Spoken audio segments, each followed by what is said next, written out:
போர்த்திய மலைச்சாரல், அடர்ந்த வனப்பகுதிகள், அச்சமூட்டும் கொண்டை ஊசி வளைவுகள், பசுமை பள்ளத்தாக்குகள் என்று ஒரு மலைவாழ் இடத்திற்கு தேவையான அத்தனை அம்சங்களும் நிரம்ப பெற்ற இயற்கையின் வரம் பெற்றதை போன்று புவியியல் அதிசயம் கொண்ட அழகான காட்சிகளை கண்டு நம்மை வாய்ப்பிழந்து மலைக்க வைக்கக்கூடியவைதான் இந்த மலைகள். வணக்கம் உறவுகளே, இன்றைய பட்டறை தேடலில் நாம பார்க்க போறது மஷ்ரூம் ராக் என்று அழைக்கப்படும் காளான் பாறை. பாறைகள்ல படிவு பாறை, உருமாறிய பாறைன்னு பல பாறைகள் சொல்றாங்க. அவ்வகையில இயற்கை அழகு சூழ அமைந்திருக்கக்கூடிய பள்ளிப்பட்டுக்கு அருகில் அமைந்துள்ள சிவநாதபுரம் குருமலை என்ற மலைவாழ் கிராமத்திற்கு தான் இப்ப நாம வந்திருக்கோம். இந்த மலைவாழ் கிராமத்துல இருக்கக்கூடிய புவியியல் அதிசயம் என்னன்னு பாக்குறீங்களா?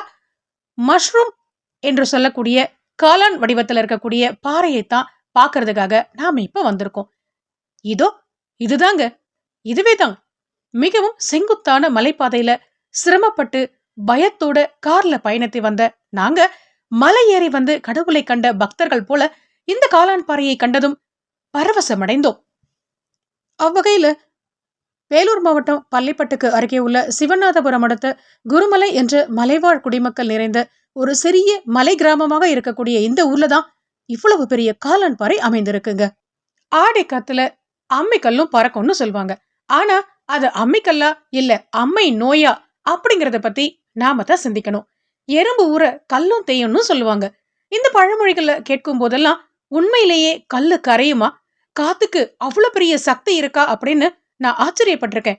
ஆனா இங்க வந்த பிறகுதான் காத்து ஒரு மிகப்பெரிய பாறைய எப்படி அரித்து உருமாற்றி இருக்கு, பா, காத்துக்கு இவ்வளவு பெரிய சக்தியா என்று அதிசயித்து போனேன். ஏற்கனவே திருவண்ணாமலை மாவட்டம் தாய்க்கல்ல பார்த்து திகைத்தும் திருவக்கரை புவியியல் பூங்காவில கல்மரத்தை கண்டு வியந்தும் போன நமக்கு இந்த காளான் பாறையை பார்த்ததும் கண்கள் கடைக்கோடி வரை விரிந்தன.